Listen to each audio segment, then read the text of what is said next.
I still remember the exact moment something inside me shifted. It happened on a Tuesday night in the parking lot outside my apartment building. I had just turned off the engine when I noticed I was gripping the steering wheel so tightly my hands hurt. And the strange part was, I didn't know why. Nothing bad had happened that day. No argument. No disaster. No emergency. But I sat there in silence, staring at my reflection in the windshield, feeling this heavy pressure in my chest like my mind was trying to tell me something I had spent years avoiding. And honestly, that scared me more than I wanted to admit. For most of my adult life, I considered myself a reasonable person. I worked at a logistics company in Chicago managing warehouse schedules. It wasn't exciting, but it paid well enough. My days followed almost the exact same routine every week. Wake up at 6:30. Coffee from the gas station near my apartment. 40-minute commute. Emails. Meetings. Traffic. Microwave dinner. Sleep. It was predictable. Safe. And I told myself that was what adulthood was supposed to feel like. My co-workers liked me. At least I think they did. I was the kind of person who solved problems quietly and avoided conflict whenever possible. If someone forgot to finish something, I'd handle it myself instead of bringing attention to it. I used to think that made me mature. But looking back now, I think I was just afraid of disappointing people. At the time, though, I didn't notice any of that consciously. I only noticed the exhaustion. Not physical exhaustion. Psychological exhaustion. Like every interaction required calculation. I remember standing in the grocery store one evening staring at 2 different pasta sauces for almost 5 minutes because I couldn't decide which one I actually wanted. And that sounds ridiculous, but moments like that started happening more often. Tiny decisions felt strangely heavy. Like my brain was overloaded with invisible noise. Around that same time, I started noticing something else. Whenever someone criticized me, even gently, I felt an emotional reaction that didn't match the situation. One afternoon my manager corrected a small mistake in a report I sent out. He wasn't rude about it. In fact, he barely cared. But for the rest of the day, I couldn't stop replaying it in my head. I remember thinking, why does this bother me so much? It felt irrational. And that question stayed with me longer than I expected. A few weeks later, my younger sister Emily invited me to dinner at her house. Emily had always been more emotionally aware than me. She noticed things about people before they noticed them themselves. I used to joke that she missed her calling as a therapist. During dinner, she asked me a simple question. "Are you actually happy?" I laughed immediately. Not because it was funny. Because it made me uncomfortable. "Yeah," I said. "Just tired from work." She nodded slowly, but I could tell she didn't believe me. Then she said something that stayed in my head for weeks afterward. "You always say you're tired. But honestly, you seem more disconnected than tired." Disconnected. That word bothered me. Because deep down, I knew exactly what she meant. After dinner, I drove home feeling strangely irritated. Not at her. At myself. I kept replaying our conversation while sitting at red lights. Disconnected from what? My life looked fine from the outside. I had stability. A decent apartment. Reliable income. Friends I occasionally saw on weekends. So why did everything feel emotionally flat? That question started following me everywhere. At work. At home. Even during conversations. And once I noticed it, I couldn't unsee it. I realized how often I was performing versions of myself depending on who I was around. At work, I acted agreeable. With friends, I acted relaxed. With family, I acted emotionally available. But when I was alone, I mostly felt numb. That realization unsettled me more than anything else. Because I honestly didn't know which version was real anymore. One night, unable to sleep, I ended up watching random psychology videos online. At first it was just background noise. But then one sentence caught my attention. Your subconscious mind protects patterns long after those patterns stop protecting you. I paused the video immediately. Something about that line hit me harder than it should have.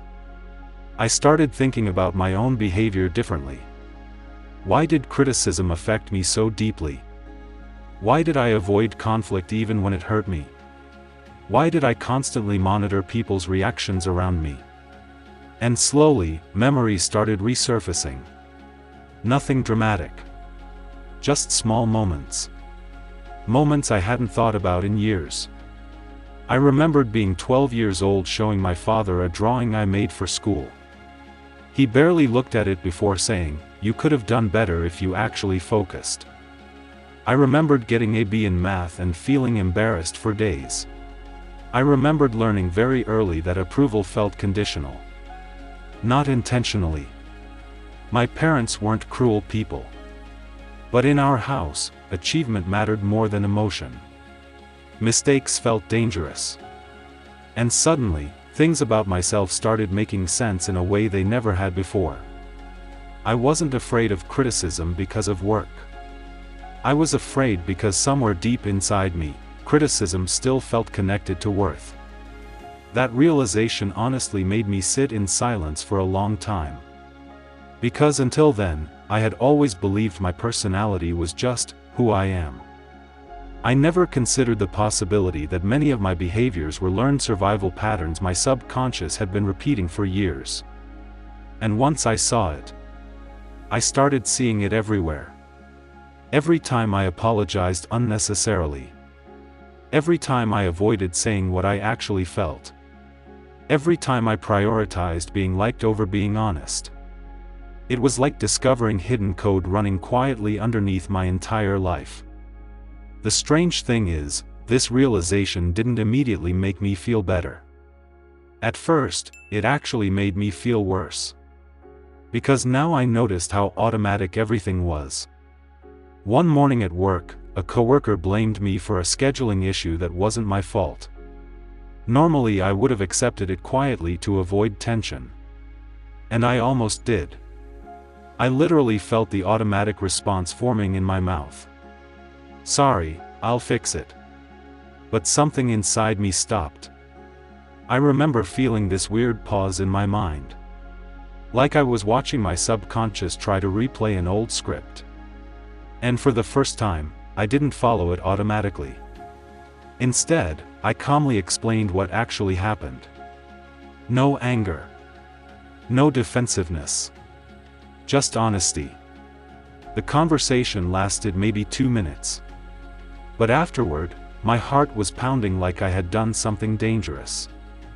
That reaction fascinated me. Because logically, nothing bad happened. Nobody yelled. Nobody hated me. The world didn't collapse. But emotionally, my nervous system reacted like I had broken a survival rule. That's when I realized how powerful subconscious conditioning really is. It doesn't just influence thoughts. It influences identity. Over the next few months, I started paying closer attention to myself. Not in a judgmental way. More like observation. I noticed how often my decisions were driven by fear of rejection. How often I said yes when I meant no. How uncomfortable silence made me. How quickly I tried to fix other people's emotions. And the hardest realization of all? I barely knew what I actually wanted.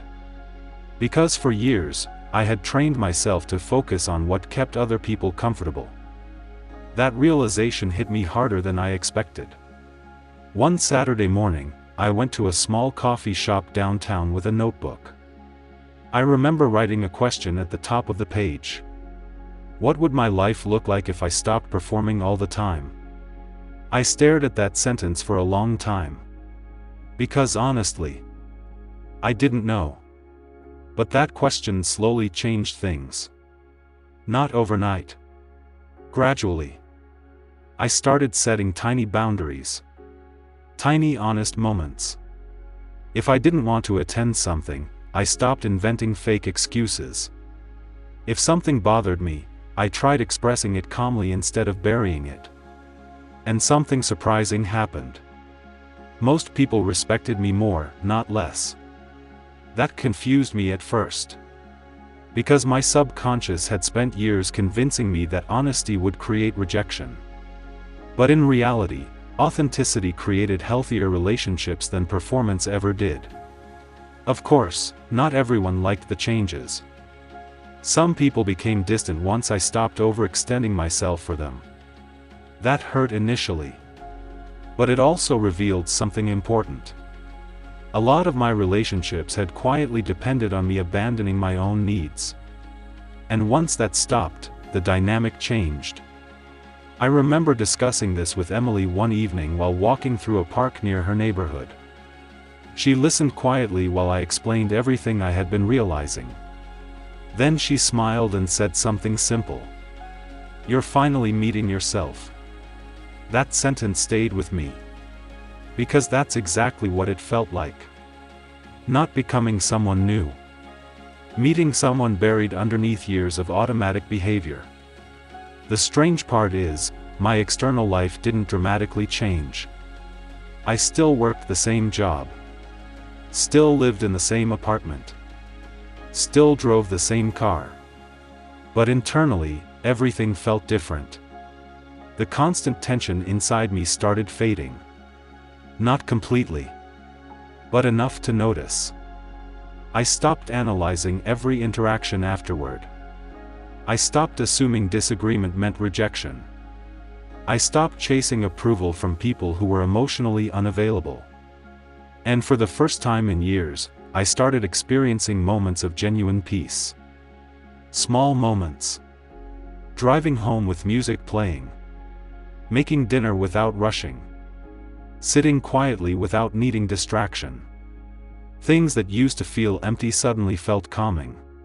And I think that's because my mind finally stopped operating in survival mode all the time. Looking back now, I realize the biggest secret my subconscious revealed wasn't about my past. It was about my perception. I had spent years believing my emotional patterns were permanent parts of my personality. But many of them were simply old protections repeating themselves automatically. Fear disguised as responsibility. People-pleasing disguised as kindness. Emotional suppression disguised as maturity. Once I saw those patterns clearly, I couldn't pretend not to see them anymore. And strangely enough, awareness itself became the beginning of change. Not motivation. Not discipline. Awareness. Because you can't shift a pattern you don't recognize. These days, I still catch myself slipping into old behaviors sometimes. I still overthink certain conversations. I still feel uncomfortable disappointing people. But now there's distance between the reaction and the identity. I no longer believe every emotional impulse is the truth. Sometimes it's just an old survival pattern trying to protect a version of me that no longer exists. And honestly, that understanding changed my life more than any achievement ever has.